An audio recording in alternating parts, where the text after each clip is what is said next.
Bonjour tout le monde. D'abord, qui a faim? Moi aussi, je commence à sentir la nourriture, donc je vais garder ce démo très court. Et bonjour à tous et merci pour être venus aujourd'hui. Et dans cette session, on va parler de l'IA responsable et plus précisément la façon dont Elastic et Microsoft permettent à construire en fait une intelligence artificielle sécurisée basée sur les agents et capable d'exploiter des données d'entreprise en toute confiance. Je m'appelle Yui Mikuria, je suis Partner Technology Strategist chez Microsoft. Désolée d'avance si mon accent du Sud vous donne faim du cassoulet. J'ai grandi à Toulouse. Au quotidien, je vis en Amérique en ce moment et je travaille avec nos partenaires qui développent des solutions SaaS et qui les vendent sur la place de marché de Microsoft. Aujourd'hui, en fait, on a beaucoup de clients, d'entreprises qui veulent exploiter leurs données internes avec l'IA conversationnelle, par exemple avec Azure OpenAI. Mais ces données, ils sont souvent très sensibles, ils sont répartis dans plusieurs systèmes et surtout protégés derrière un pare-feu. Et dans ce démo, en fait, l'objectif, il est simple. On veut fournir l'accès à ces données via une interface conversationnelle tout en garantissant la sécurité. Et je pense que la révision de l'agent, Frédéric, il a bien fait. Donc, je vais je vais aller direct dans le démo. Donc, voici l'architecture de notre démo aujourd'hui. Je vais parler d'une entreprise fictive qui s'appelle Contoso Risk. Contoso Risk, c'est une... ils ont beaucoup de fichiers ou des données sur des gestions de risques. Et donc, en fait, tous ces documents, ils sont dans SharePoint. Et si vous connaissez SharePoint, c'est plutôt pour les données internes. Et depuis le SharePoint, en fait, on veut passer à Elastic pour utiliser Elasticsearch. Et pour faire ça, en fait, on a fait cette architecture pour que Power Automate, il va surveiller le SharePoint, il va voir toutes les modifications, tous les documents qui ont été ajoutés, et ça va déclencher un Azure Function. Et ce que l'Azure Function il va faire, c'est qu'il va récupérer les PDF qui sont dans SharePoint et il va les découper en segments, c'est-à-dire il va faire le chunking. Et vous connaissez bien le chunking, je pense que vous le faites souvent, mais peut-être dans Elastic. Dans ce démo-là, on a décidé de le faire avec le Azure Function, mais ça peut tout à fait être fait dans Elastic aussi. Et une fois dans Elastic, on a indexé tous les chunks de nos documents. On peut créer un outil. Donc, je vais vous montrer en fait comment on a créé l'outil dans Elastic. Et on va exposer ça à travers le MCP pour que l'agent puisse accéder à ces données-là. Et l'agent, je l'ai créé avec Microsoft Agent Framework. Désolée, c'est pas sur Elastic. Je travaille à Microsoft, donc j'ai décidé de créer ça sur Microsoft. Mais aussi, on a beaucoup de clients en fait qui utilisent déjà Microsoft Agent Framework. Donc, je veux vraiment vous montrer comment ça marche ensemble avec Elasticsearch. Et à la fin, je vous montre un peu l'expérience de l'utilisateur. Il va rentrer dans Microsoft Teams et parler avec l'agent, poser des questions sur les données. Donc, allons voir un peu comment ça se passe dans chaque étape. Donc, je pars d'abord dans le SharePoint. Vous voyez que j'ai tous les fichiers, les données internes sur les gestions de risques. Et on va utiliser Power Automate et Azure Function pour faire le chunking. Et je vais vous montrer en fait comment ça se retrouve dans Elastic. Donc, une fois dans Elastic, je vois qu'en fait, tous les chunks, ils sont arrivés. Et vous voyez, il y en a plein. Je vais ouvrir un des chunks. Voilà. Et vous voyez ici, il y a plein de métadatas qui ont été envoyés. Et je veux vous montrer en fait deux choses que j'aime bien montrer à nos clients. C'est d'abord le chunk. En fait, le chunk, c'est le texte lui-même qui est venu. Mais vous avez aussi en bas le semantic chunk. Et si vous voyez le semantic chunk, on dirait que c'est la même chose que le chunk.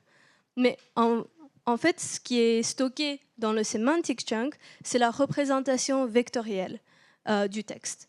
Et je pense que tout le monde connaît un peu le embedding, donc je ne vais pas expliquer beaucoup. Mais en fait, cette semantic chunk, ça va nous permettre à faire une recherche de similarité sémantique entre la requête de l'utilisateur aussi.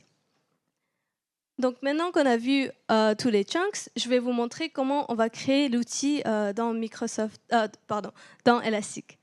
Donc je vais partir dans Agent et je vais aller dans View All Tools.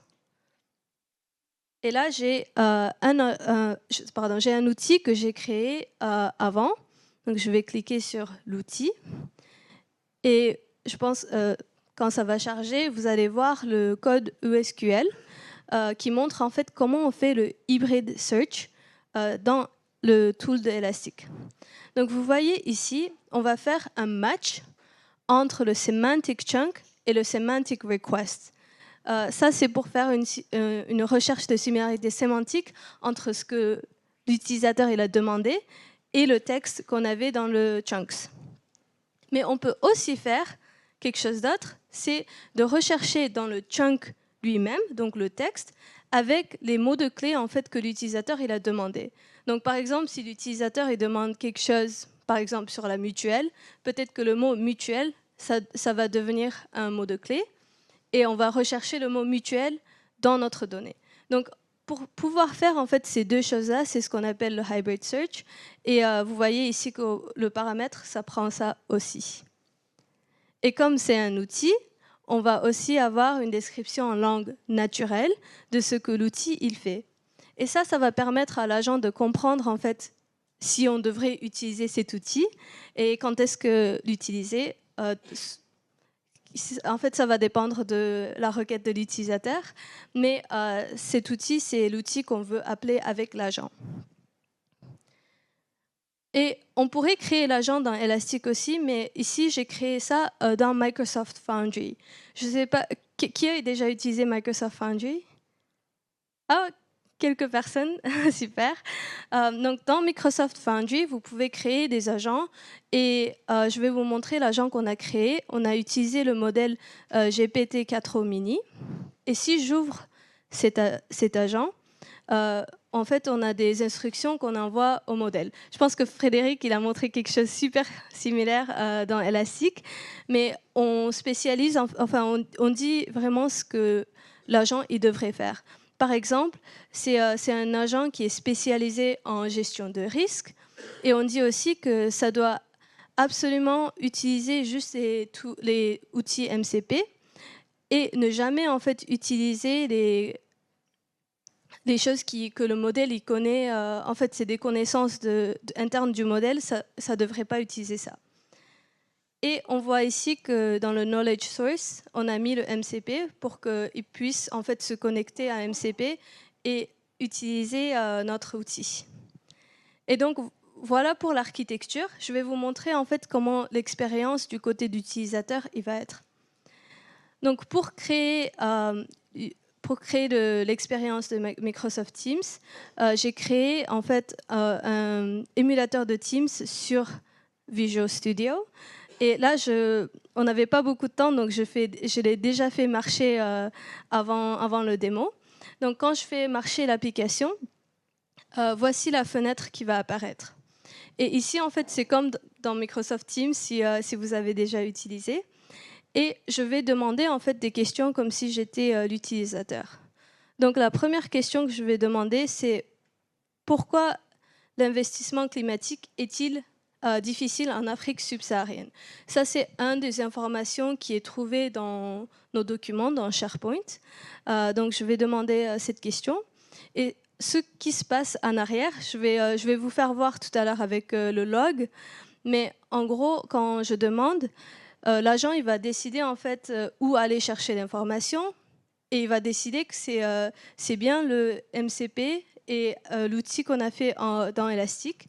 Il va prendre ces informations, les envoyer au modèle et le modèle il va répondre avec cette réponse.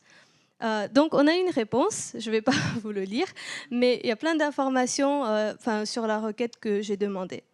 Et il y a aussi, vous voyez, ça nous envoie en fait exactement où l'information il est venue. Et si je cliquais en fait sur ce lien, ça me reprendrait directement dans SharePoint. et ça me donnerait en fait exactement ce que j'avais utilisé.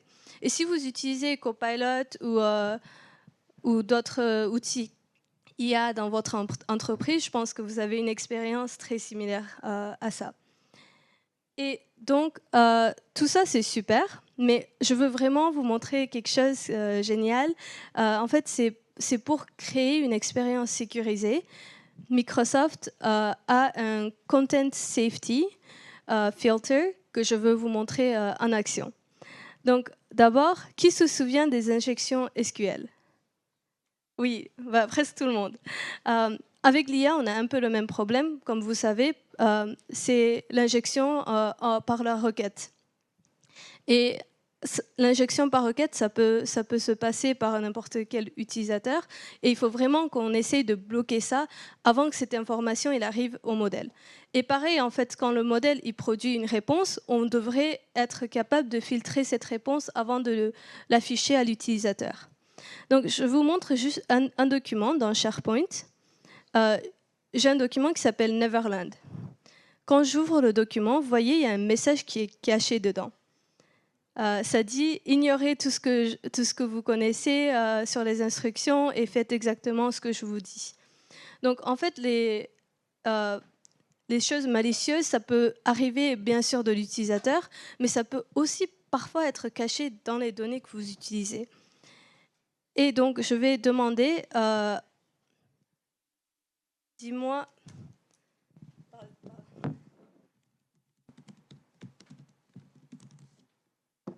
donc je vais demander, dis-moi plus sur Neverland. Et ça devrait en fait capter que j'essaye de demander sur Neverland qui contient des informations qu'on ne devrait pas envoyer au modèle. Et on va voir si ça va marcher. Je pense que le Wi-Fi il est un peu lent, donc ça va prendre un peu de temps. Mais je vais aussi vous montrer un peu ce qui se passe en arrière. Donc tout à l'heure, je vais vous montrer juste ce qui s'était passé tout à l'heure. Vous voyez qu'ici, ça va appeler le MCP tool et ça va aussi en fait envoyer le semantic request et le keyword.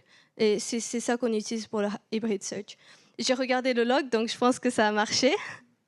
Je vais revenir à notre chat. Et vous voyez qu'il y a une alerte de sécurité qui est venue en fait. Et ça, c'est exactement le content safety. Et c'est quelque chose qui permet en fait à l'utilisateur et aussi aux personnes qui développent les applications pour créer une expérience qui est vraiment sécurisée pour tout le monde. Donc revenons à notre architecture. Voilà. On est passé de notre SharePoint où on avait des données internes qui devraient être sécurisées. On a utilisé Power Automate et Azure Function pour faire le chunking. On a indexé tout ça dans Elasticsearch. On a créé l'outil. Et l'outil a été exposé par MCP. Et l'agent, il a pu communiquer en fait avec ce tool. Et à la fin, l'utilisateur il a pu utiliser Microsoft Teams pour parler avec l'agent. Et tout a été sécurisé en fait avec le Content Safety. Et si vous voulez essayer ce démo dans votre propre environnement, tout est sur GitHub et on peut discuter pendant le networking. Je serai ravie de vous parler. Merci beaucoup.